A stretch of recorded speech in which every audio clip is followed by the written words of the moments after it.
drivers, not counting those who are undocumented. So how can you justify saying you're the greatest world's democracy when your people can't even get health care? And that directly impacts us. The Oakland Coliseum last week had a health clinic. The line stretched all the way down.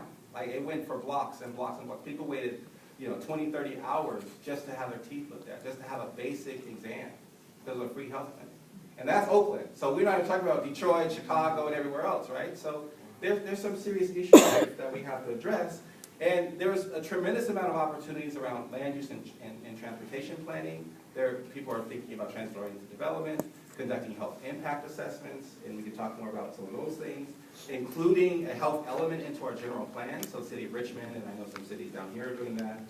How these things might impact our lives. Next slide.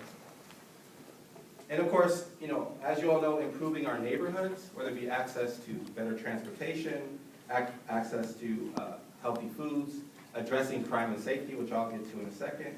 But one of the big factors that's really impacting our communities is violence. So I do quite a bit of work, as I said before, in East Oakland and Richmond, and the leading cause of death among young people is violence, homicide.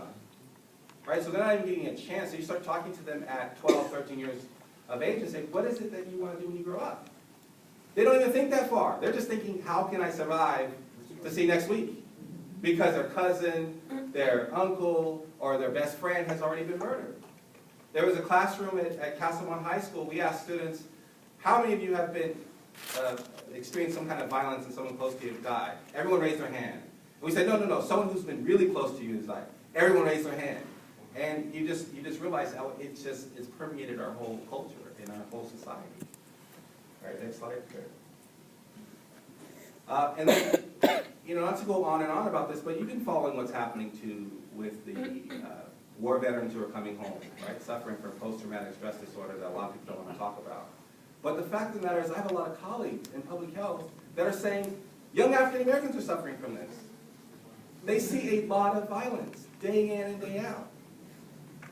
And the kind of stress that causes them, whether it's just getting to school, and then when they're in the classroom, how do you focus when you're thinking about, well, you've then got to navigate how you get home? And it's gotten to the point in Richmond where if you're from North Richmond versus Richmond, the North Richmond kids are already dropping out at 9th and 10th grade because of the violence issue. Because they're not seen as Richmond kids. They're seen as North Richmond kids. But the high schools are in Richmond. And so you have this kind of divide going on. Eric, you can go on. And then I won't spend a lot of time on this because we all know about this, but there are a number of surveys that have looked at youth and how, whether they've been victims of violence or what kind of impact violence has had in their own lives. There's a whole discussion there, and we can talk more about that as we go forward. There are a number of initiatives that try to address this. Certainly, and if you're familiar in California, the California Endowment has their Building Healthy Communities initiative, which is not perfect, but it's an effort to really focus on places. So it's this place-based strategies. We know about Harlem Children's Zone. There's also the Magnolia Place project here, or Magnolia Place Community Initiative here in Los Angeles. So there are a lot of efforts to try to address this from a holistic perspective. But overall, we really have to think about how does our brownfields and some of these toxic sites also impact the health of our communities, which, interestingly enough, was neglected for so long. And now if you look at cities that are trying to grow, the only places they really can develop land are precisely in these areas. Right? So for 30 years, if you were in Bayview Hunters Point in San Francisco for 30 years when the port closed down, you said, please, Mr. Mayor, please, Head of Economic Development, do something in my community. Just fell on deaf ears. Now all of a sudden, oh, Lennar has a contract to develop that area. Or if you're in Oakland, you've been saying, the Oakland Army base is closed for a long time, please do something. Nothing has happened. Now all of a sudden, people want to invest in developed land in that area, right? So this is the game we've been playing. We all know about this. But what's critical is this is precisely at a time when cities, as I would argue, are becoming critically important for a whole host of reasons, right? First of all, economic opportunities, but certainly the political and social capital that cities have today, right? If you look at even the election of Barack Obama, we kept talking about, oh, the South matters, the South matters. It matters to a point, but with the demographic changes, cities are still going to be the major players in the world as we go forward. Just look around. Mumbai in India, look at what's happening in Beijing, Shanghai. More and more people are moving to cities. The world is going to be more urban than it will be suburban as we go forward. So mean to get too preachy, but these are things that are passionate to me. And then when you think about families, and certainly think about the black community, we have to think about employment, poverty, and inequality, right? This is something that prior to Obama's election, Phil Graham and others would have this, it's a figment of our imagination, right? There's no real suffering going on. This is all just a figment of our imagination until they started not having jobs, right? Until they start going to food banks in the suburban communities with their hats over their head and glasses on, and they know what we've been dealing with for years, right? And now it's an economic crisis, now that they don't have jobs. But when we don't have jobs, it's, you're not smart enough, you don't have the right skills, there's all of this stuff. Now our land is, now where we live is valuable, right? You know, they're trying to tell us the suburbs aren't so bad. When they spent 50 years trying to keep us out of it, right? All right, let's move on. So, but, you know, as my colleague Stephen Pitt says, it's not a crisis of unemployment, but it's also a crisis of low-wage jobs. Especially for black people. Black people know how to work. I don't know where Newt Gingrich has been hanging out. Black people know how to work. My mom had 2 and 3 jobs growing up. My grandmother had 2 and 3 jobs. Black people know how to work. The real question is, are we compensating people for the type of work that they do? Right? If you're an investment banker, how much money can you make in just bonuses alone? Versus if you're a school teacher. Right? If you're a school teacher. Or if you are a bus driver or a janitor. There's nothing wrong being a janitor.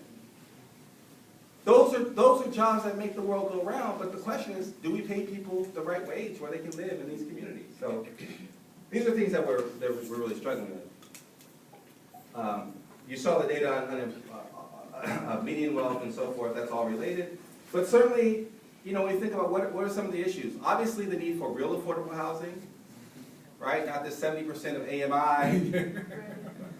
70% of AMI in New York City, Chicago, and all these other places is way off the charts, right? Right? Way off the charts. We need real affordable housing, people with real opportunities and so forth. And then if you look at some work that's come out of Brandeis, at their labor center, 60% of black middle-class families live check to check.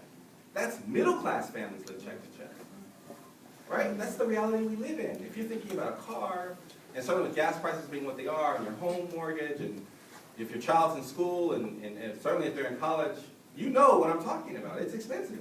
I want my daughter to stay little as long as she can. Anyway, we spent a lot of time talking about, you know, the problems, but I think one thing that, if you look, being in Silicon Valley and close to Silicon Valley, there's all this talk of entrepreneurship. But when it comes to us, it's you need a job. It's not that you need a career. We need careers too. And our children need careers. But it's not just about, okay, well, we'll give you a loan to go to school, but it's really about creating a culture of entrepreneurship, which we have. Right? Which we have. So I oftentimes, you see all the chaos around these new Nikes, right? Nike's like, we're going to put, who's buying them? Who's in line? So why don't we create our own shoe line? Right? These are the things, I mean, that's just one little thing we can do. But also where the real wealth is being created, it's around entrepreneurship. So how do we create a culture of youth, whether it be around, you know, information technology, whether it be around social networking, whether it be around improving our communities, but really focusing on entrepreneurship. And I know there are lots of people who are trying, but it's very difficult when you're trying to present in front of all these venture capitalists and these angel investors. You know, I got my doctorate from MIT, so I was around a lot of that, and it's really hard if you're black. Because A, people will steal your ideas and say it's theirs, because there's no such thing as intellectual property when you're black, right? I'm just keeping it real. I have lots of friends who have had their stuff taken. And then more importantly, your idea is never as good as, right? But that doesn't mean we can't try, but we have to think about real entrepreneurship and innovation that can uplift our communities and keep money in our pockets.